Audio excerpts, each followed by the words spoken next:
I do believe in time travel to the future.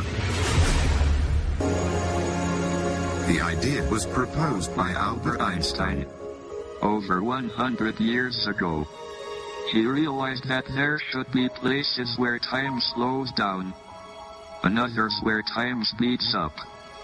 Einstein realized that matter drags on time, slows it down like the slow part of a river. The heavier the object, the more it drags on time. And this startling reality is what opens the door to the possibility of time travel to the future.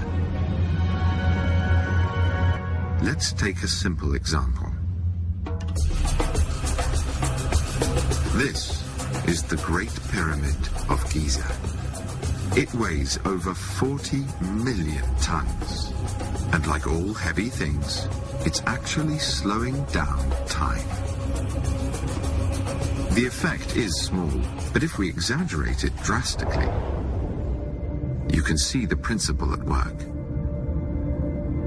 Close to the pyramid, everything is slowed down. Again, like the sluggish part of a river. Here, time itself is passing slower. But what if people near the pyramid look outwards?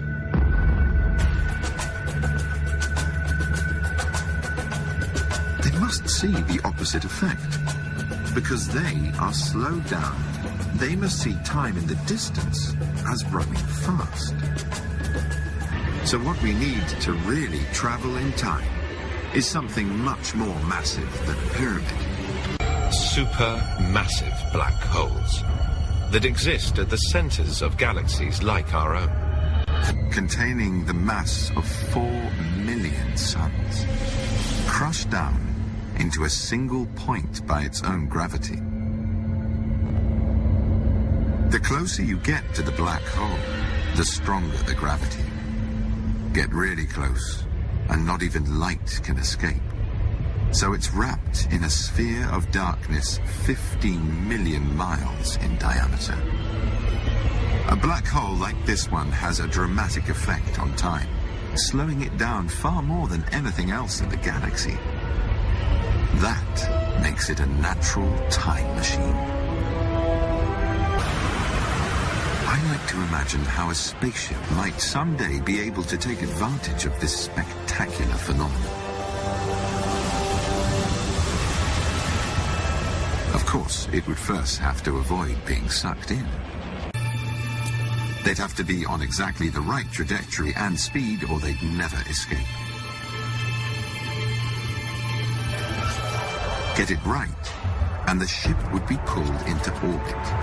A giant circle 30 million miles in diameter.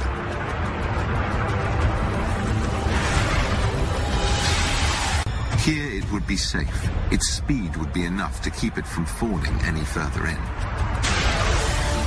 If a space agency were controlling the mission from Earth, or anywhere else far away from the black hole, they'd observe that each full orbit took 16 minutes.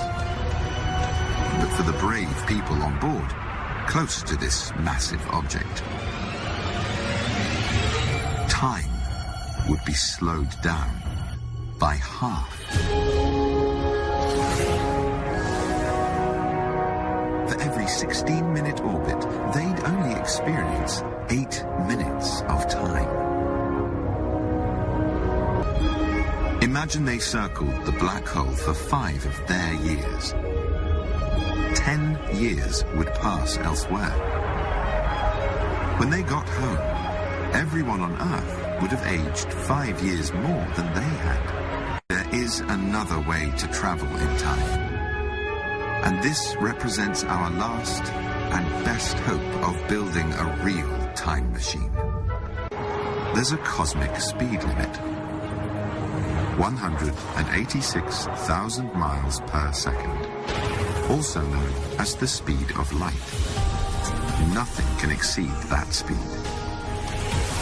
Believe it or not, traveling at near the speed of light transports you to the future. Imagine a track that goes right around the Earth. track for a super-fast train.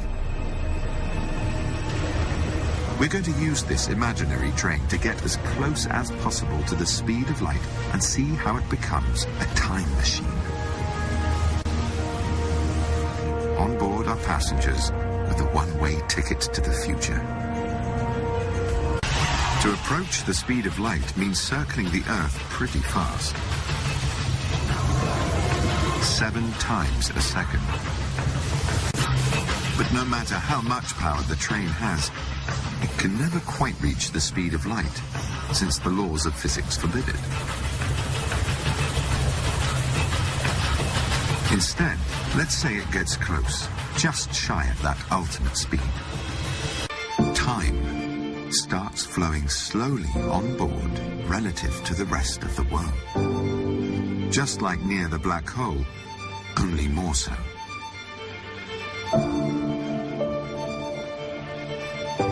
Everything on the train is in slow motion. This happens to protect the speed limit, and it's not hard to see why. Imagine a child running forwards up the train. Her forward speed is added to the speed of the train, so couldn't she break the speed limit simply by accident? The answer is no.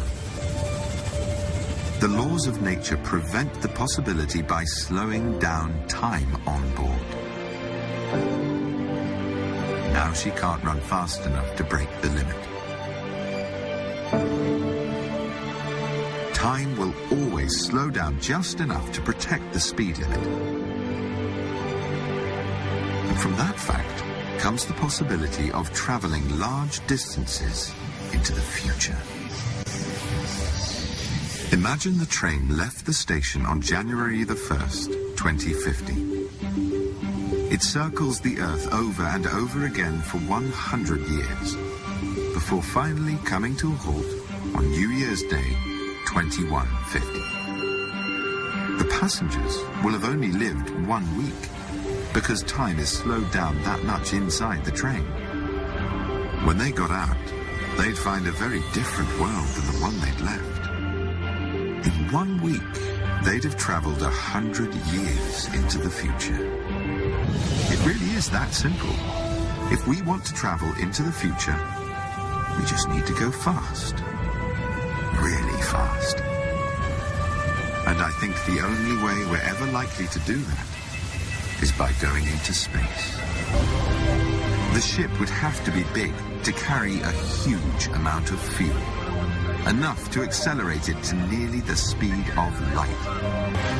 After 2 years, it would reach half light speed. 2 years later, it would be traveling at 90% of the speed of light speed. The ship begins to travel in time.